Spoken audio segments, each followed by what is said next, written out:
초기 유타에서의 복수결혼과 가족, 성경과 몰몬경에서는 하나님이 달리 공표하시는 특정 기간을 제외하면 한 남성이 한 여성과 결혼하는 것이 하나님의 표준이라고 가르친다.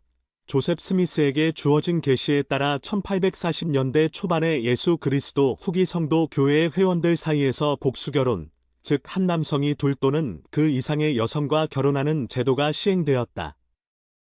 그 후로 반세기 넘게 일부 후기 성도들이 복수결혼을 했다. 복수결혼을 새로 시행하도록 승인하는 열쇠는 오직 교회 회장만이 갖고 있었다. 1890년에 주님은 교회 회장인 일포드 우드럽에게 성명을 발표하도록 영감을 주셨는데 그것을 계기로 결국 교회에서 복수결혼 시행이 종료되었다.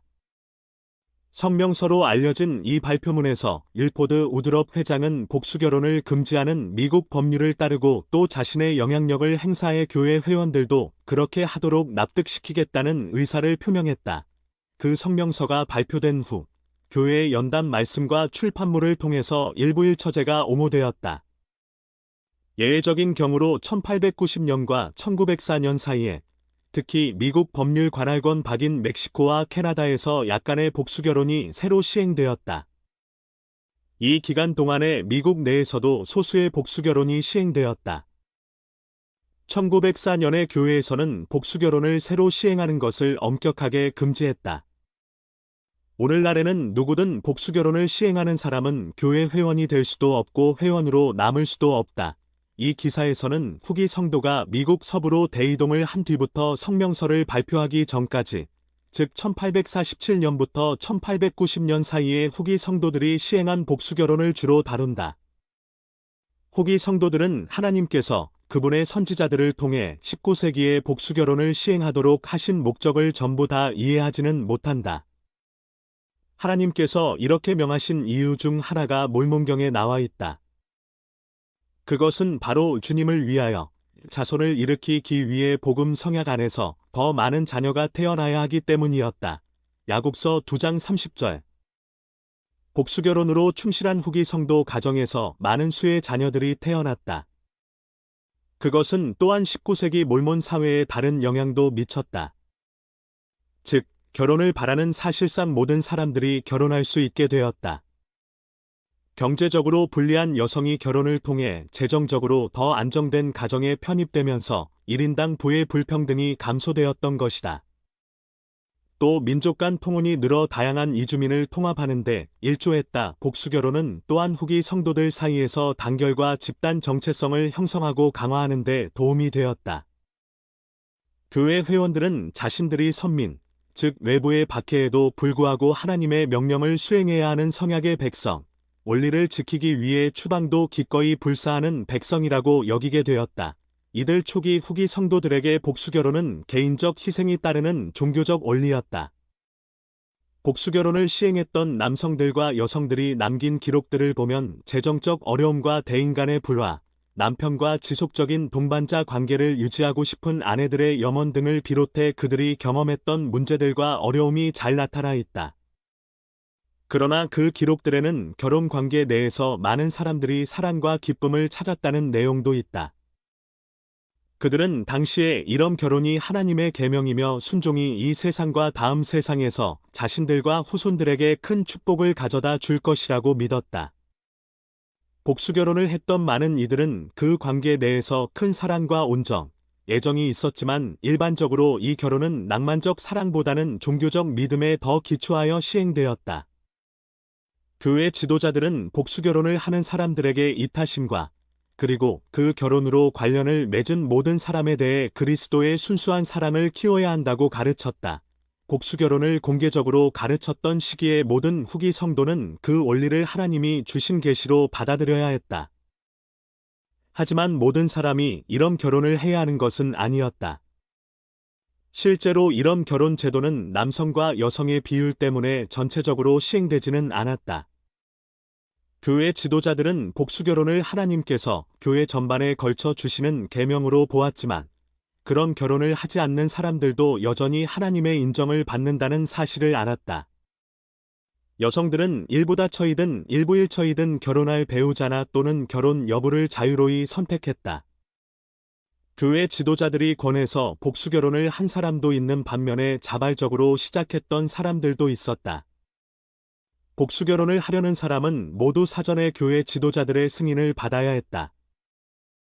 시간이 흐르면서 복수결혼에 따른 삶의 경험도 바뀌어 갔다. 초기에 복수결혼을 했던 사람들은 모두 이 결혼에 대한 자신의 편견을 이겨내고 일부 다처로 이루어진 가족 생활에 적응해야 했다. 19세기 중반 수십 년 동안 이들 가족들은 복수결혼의 원리를 실천하는 법을 배워나가는 일 이외에도 메마른 땅을 개척하는 것으로 어려움이 가중되었다. 사회적 및 문화적 기회가 많은 솔트레이크 시티에 사느냐, 아니면 그런 기회가 더 적은 시골 오지에 사느냐에 따라, 즉 그들이 거주하는 곳에 따라 복수결혼과 관련된 경험의 차이가 있었다. 따라서 복수결혼과 관련된 모든 경험을 한마디로 정확하게 표현하기는 어렵다. 하지만 복수결혼에 대한 오해를 바로잡아주는 몇 가지 뚜렷한 유형이 있다. 일부 지도자들은 복수결혼을 통해 대가족을 이루었지만 복수결혼을 한 남성의 3분의 2는 아내를 2명만 두었다. 교회 지도자들은 복수결혼이 특히 여성에게 힘들 수 있다는 점을 알았다. 따라서 결혼 생활이 행복하지 않은 여성은 이혼할 수 있었으며 재혼 또한 신속하게 할 수 있었다. 유타 정착기의 처음 10년 동안에는 여성들이 상당히 젊은 나이에 16에서 17세 또는 그보다 더 어린 경우도 간혹 있었음 결혼했다. 다른 곳에서와 마찬가지로 사회가 성숙하면서 여성의 결혼 연령도 높아졌다. 거의 모든 여성이 결혼을 했고 남성의 결혼 비율도 높았다. 실제로 유타에서 남성의 결혼 비율은 그 시대의 미국의 다른 곳보다 더 높은 것으로 나타난다. 1857년에 유타 준주에 거주하는 사람들의 절반 정도가 그들 인생에서 어느 시점에 남편이나 아내 또는 자녀로서 일부 다처 가족의 생활을 경험했다. 1870년 당시의 인구의 25에서 30%가 일부 다처 가정에 살았으며 그 비율은 향후 20년에 걸쳐 지속적으로 하락한 것으로 보인다. 19세기 말로 가면서 복수결혼에 대한 경험은 초기 몇십 년의 경험과는 상당히 달랐다. 1862년부터 시작해 미국 정부는 복수결혼 시행을 금하는 법률을 통과시켰다. 교회에 속하지 않은 사람들은 몰몬 여성과 미국 사회를 보호해야 한다고 주장하며 복수결혼 시행에 반대하는 운동에 박차를 가했다. 하지만 많은 후기 성도 여성들은 복수결혼 시행을 공개적으로 옹호하면서 자신들은 자발적으로 참여하고 있다는 주장을 펼쳤다. 미국 대법원이 1879년에 복수결혼 금지법이 합헌이라고 판결한 이후 1880년대에 연방정부 관리들은 복수결혼을 행한 남편과 아내를 기소하기 시작했다. 이런 법률들이 부당하다고 여겼던 후기 성도들은 복수결혼을 계속 시행하고 체포를 피해 다니면서 시민 불복종 운동에 참여했다. 유죄 판결이 나면 그들은 벌금을 내고 투옥도 당했다. 복수결혼을 행한 아내들은 남편이 기소당하지 않도록 돕기 위해 남편과 떨어져서 다른 가정에 들어가 살거나 가명으로 생활하는 경우도 자주 있었다. 특히 임신했거나 출산 후에는 더욱 그랬다. 1890년에 윌포드 우드럽 회장이 성명서로 복수결혼 시행을 중지했을 즈음에 몰몬 사회는 주로 유럽과 미국 동부에서 온 이주자들로 구성된 믿음이 강하고 충성스러운 회원들이 주를 이루었다. 그러나 전 세계적으로 교회 회원의 구성이 변화하기 시작했다. 1890년대부터 미국 밖의 개종자들은 유타 주로 이주하기보다는 자국에서 교회를 건설하라는 권고를 받았다. 그 이후 몇 십 년 동안 후기 성도들은 새로운 기회를 찾으려고 그레이트 베이슨 지역을 떠나 다른 곳으로 이주했다. 후기 성도가 주민의 대다수를 차지하는 곳 밖에서는 복수결혼이 장려된 적이 결코 없었다. 특히 유타 밖에서 새로이 형성된 이 성도들 사이에서 일부 일처 가족이 종교적 예배와 교육의 중심이 되었다. 교회가 성장해 미국 서부 너머로 퍼져나가면서 점점 이동이 잦아지고 여러 곳으로 흩어져 살게 된 회원들에게는 일부 일처의 핵가족이 적합했다.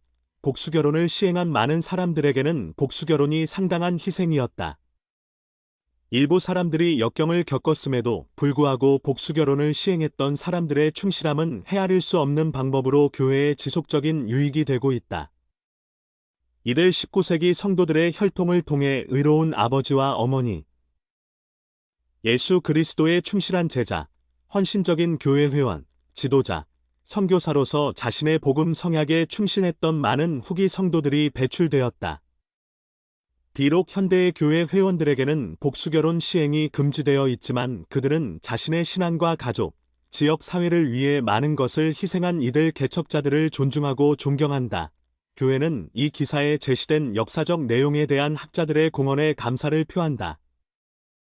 허가를 받아 그 글들을 사용한다.